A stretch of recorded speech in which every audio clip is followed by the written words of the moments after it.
Hello again, I'm Bob Weir with another interview of people in the news in North Texas.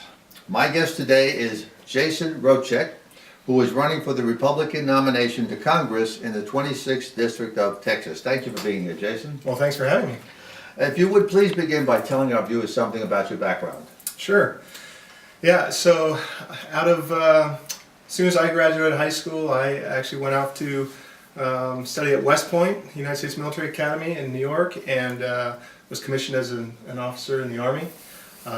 Served in the Army and then was honorably discharged and came back to civilian life. And for a while I thought that I was done with public service until one point when I was just living a normal life and I realized that things weren't always the way that I expected them to be.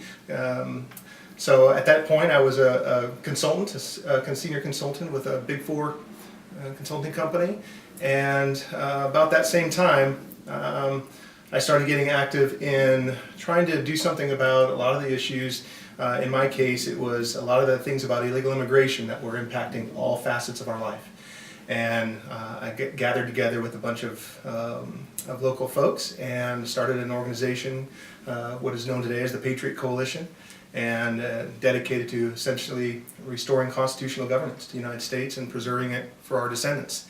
And so I ran that and continue to this day. It's been about 15 years as a volunteer basis. And then between then and now, I've also served.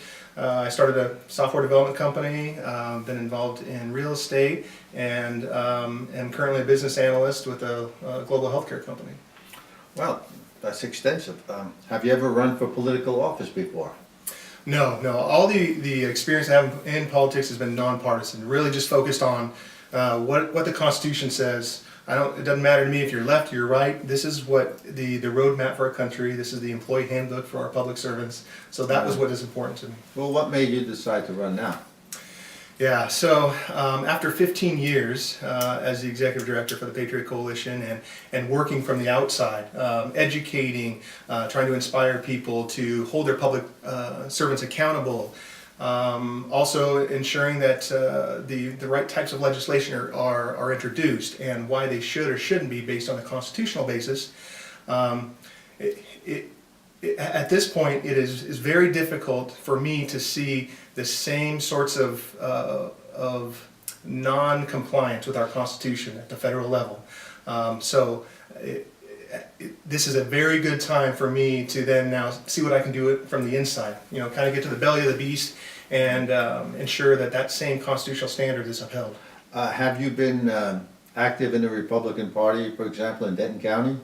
Yeah. So I have been involved in the Denton GOP.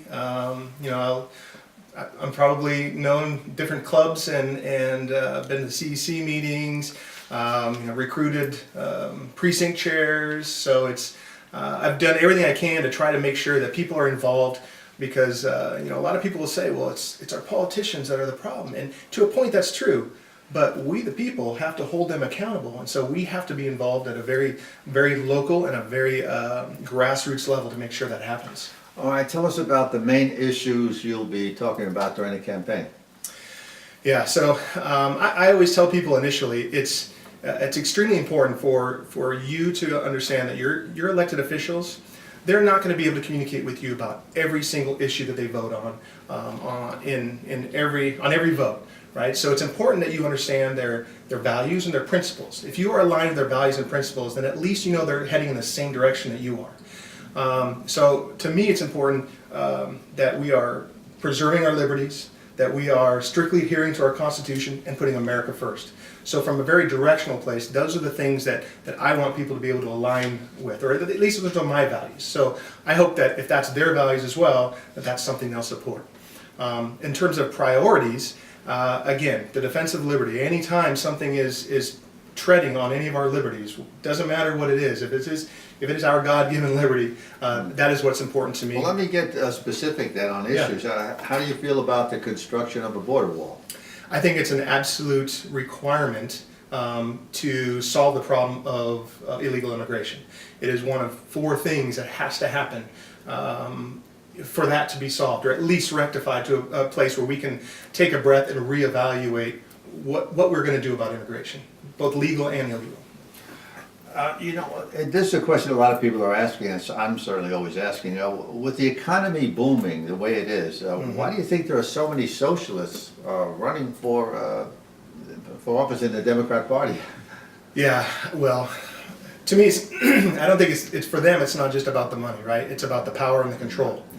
I think that they see socialism as a way, because it does appeal to people who maybe aren't as involved or aren't as educated on the political issues, right? It's very appealing for somebody on the younger end of the spectrum to hear something like, yeah, free this and free that, and we'll take care of you here, and that garners votes. So it's really about control and power. And when it sounds too good to be true, it generally is. Yes, sir. It's a shame that so much is being given away to try to get votes. And it can never happen anyway. They couldn't give away all of it. The country wouldn't be able to handle it. It doesn't make common sense. So how about this? What's your opinion on term limits? Yeah, so I take a different tack on this. I know that you and I would probably disagree, and even though it's probably against my best interest, I believe that we already have term limits, and they're called elections. And every time that we have an election, we have an opportunity, that we the people have an opportunity to turn people out. And if we do not do the work that we need to do after the general election and before the primary election to make sure that those people that we want in office, that share our values and our principles, are running for office, that's on us. That's not on our politicians, because it works the other way too. If we have a very good elected official, that limits our liberty to ensure that we re-elect them. So it cuts both ways. But I think that constitutionally and from just our liberty perspective, we already have those term limits. They're called elections. All right, how about financing? It's always vital to a campaign. How much do you think you need to raise to run a campaign like this? Yeah, that's a tough question to answer. A lot, if that's allowed. That's a lot. I know that my opponent has raised a lot of money, and here I sit. I'm not a politician. I'm not an attorney. I'm not a millionaire. I like to say that I live in a little house in Little Elm.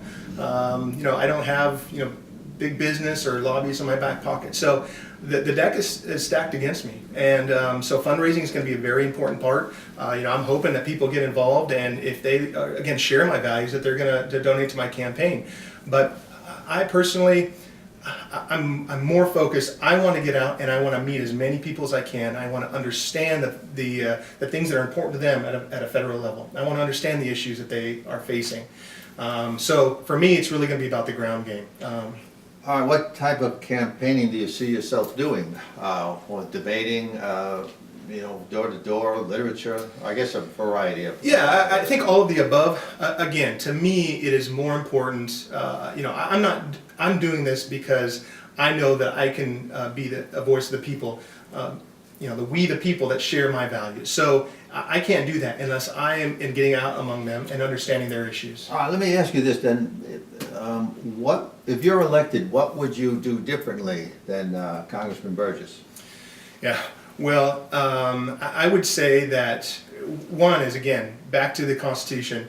It is very important to me that I am only either introducing or voting for legislation that is constitutionally sound, that complies with the enumerated powers in the Constitution.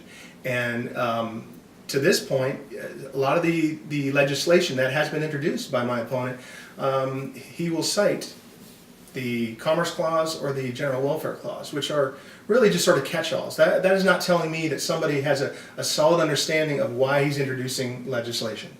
So that's really important to me, because I think that is part and parcel of how we've gotten to this point where we've gotten these giant